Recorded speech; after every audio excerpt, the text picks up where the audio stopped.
Hello everybody and welcome back. In this episode of Unraveling Autism, we'll be looking at how hobbies can make a difference in the lives of autistic children. So before we look at the subject of hobbies, let's consider generally how people spend their lives.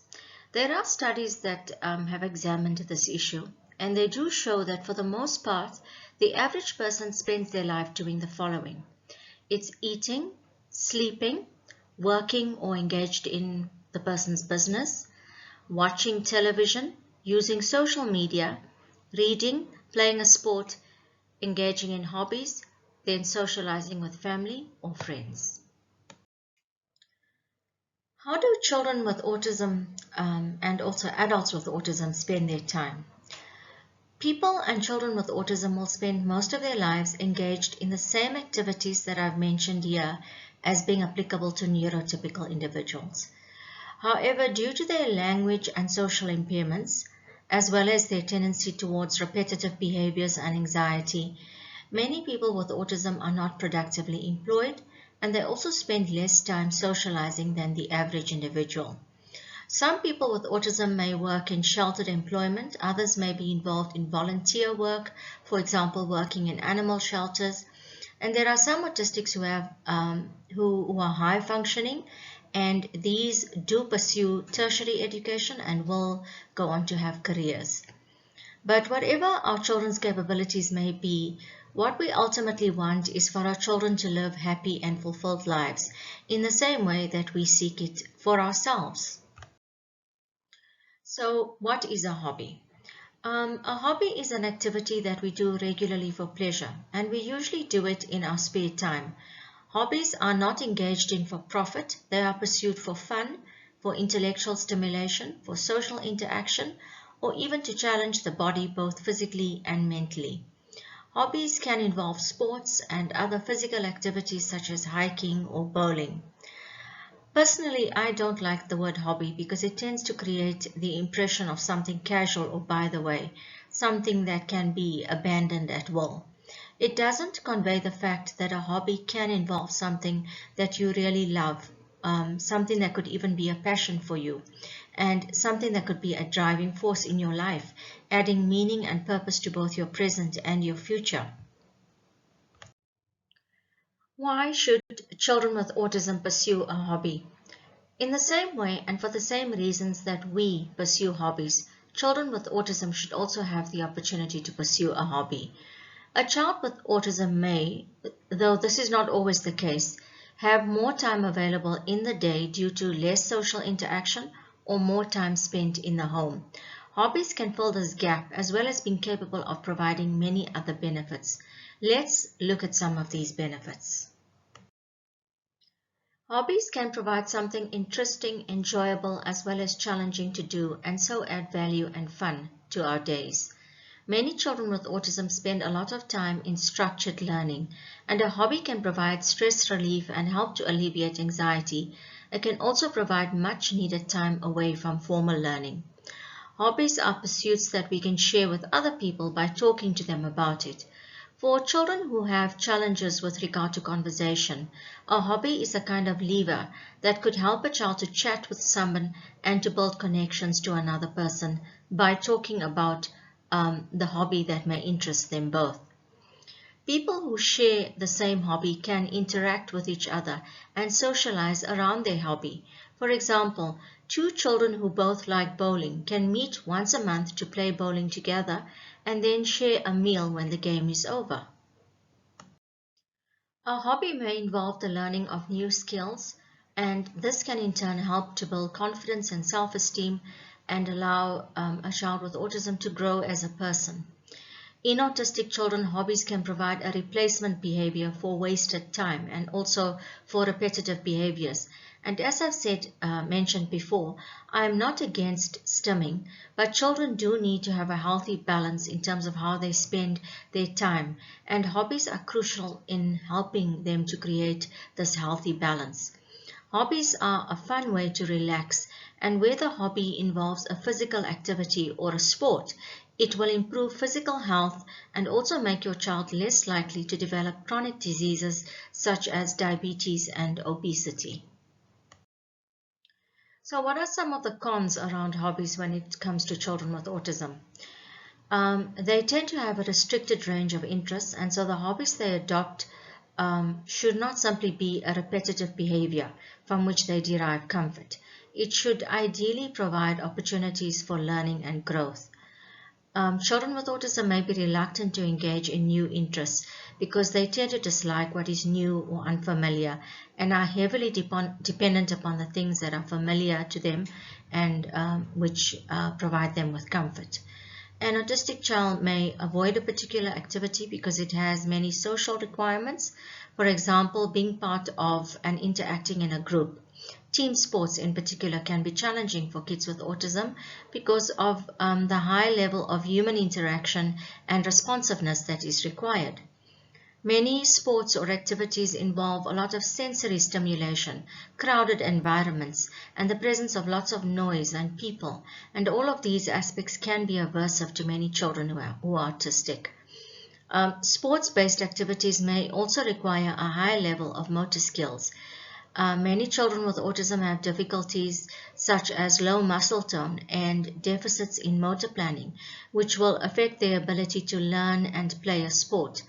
Children with autism tend to do better at individual sports such as martial arts or individual dancing, as opposed to team sports such as soccer or cricket. Hobbies, unfortunately, do have the potential to turn into obsessions or repetitive behaviors that are turned to for comfort. And to avoid this possibility, children should have routines in which a specific amount of time is allocated to a hobby or a special interest so that it is not randomly practiced throughout the day and then does not become a tool or a source of comfort and obsession. For autistic children, there are many pros around practicing a hobby. Many children with autism have certain characteristics that they can put to good use when practicing a hobby. They are visually skilled, and the strong visual ability can assist them when doing many activities, for example, putting puzzles together or doing word searches. They are hyper-focused, which means they will be able to focus intensively on an activity provided that it interests them. Hobbies, if they align to the abilities and the strengths of a child, can even develop to such an extent that they could become a child's career or a lifelong pursuit.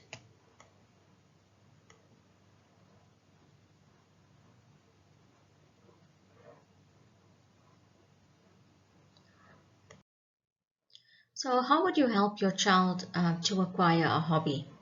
In most cases, your child will actually take the lead. When you observe your child, you will notice what they are most interested in and what they enjoy. And what they are interested in and what they enjoy will become the basis of their hobby. So if you discover by observation what they enjoy, you should provide assistance along the path that they have chosen. A child who likes to build can be given Lego or Meccano, for instance. A child who likes to draw can be given pencils, sketch pads, and paint. A child who likes to play with a basketball can have the use of a hoop, which you should install somewhere in your garden.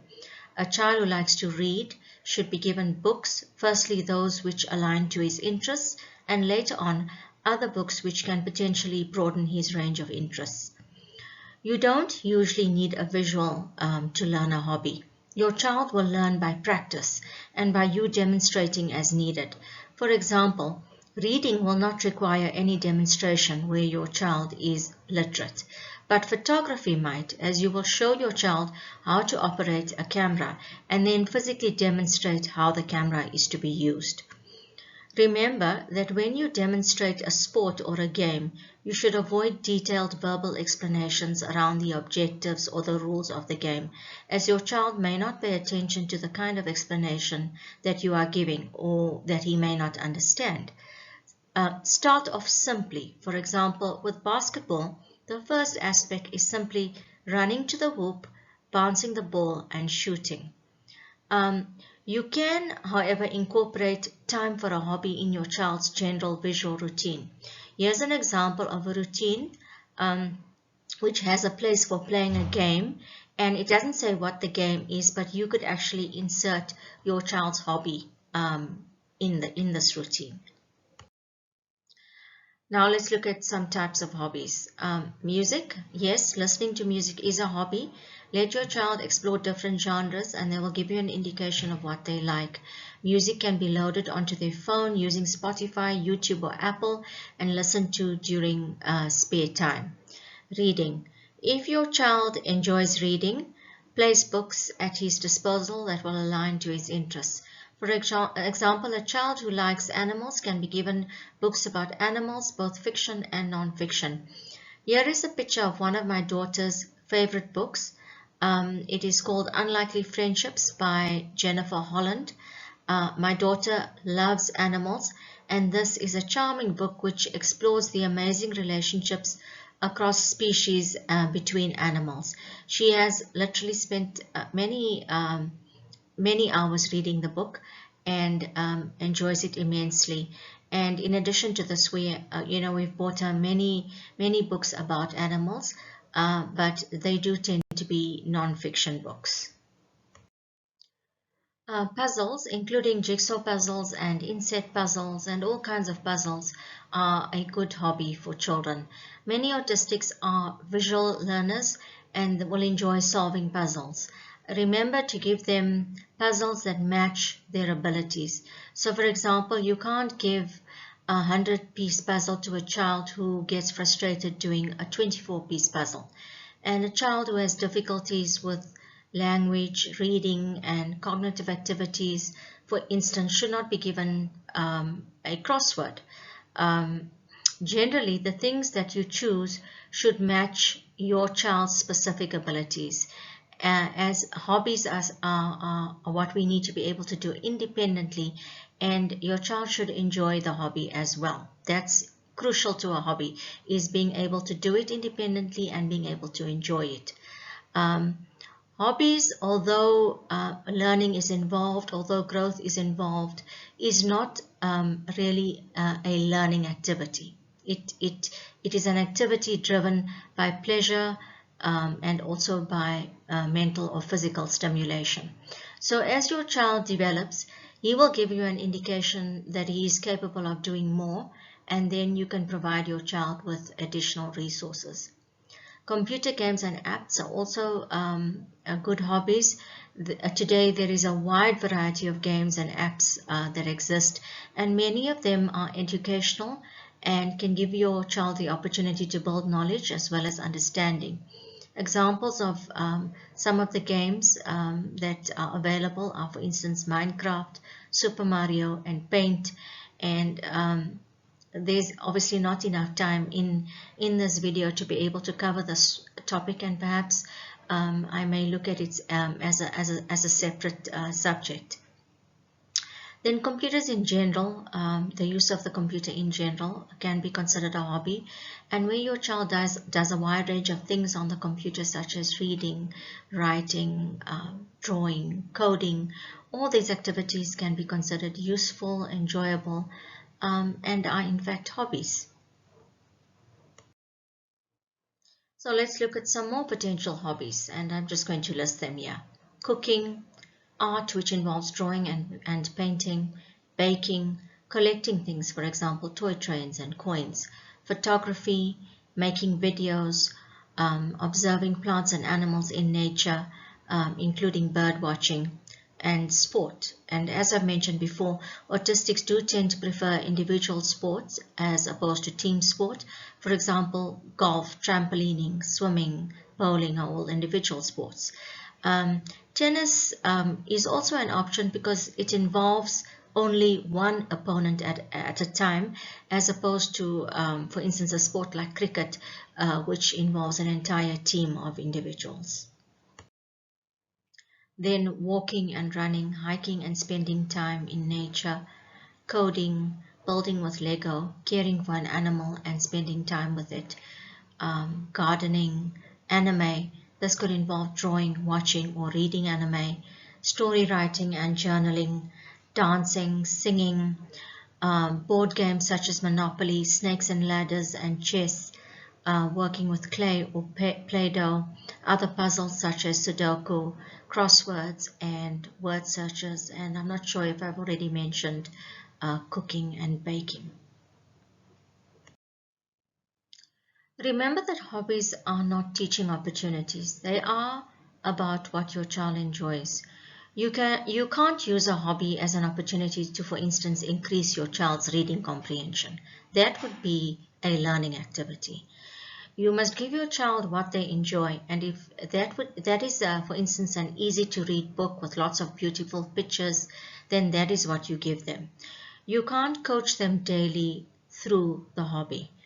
This is a teaching and will prevent them from deriving freedom and enjoyment from the activity.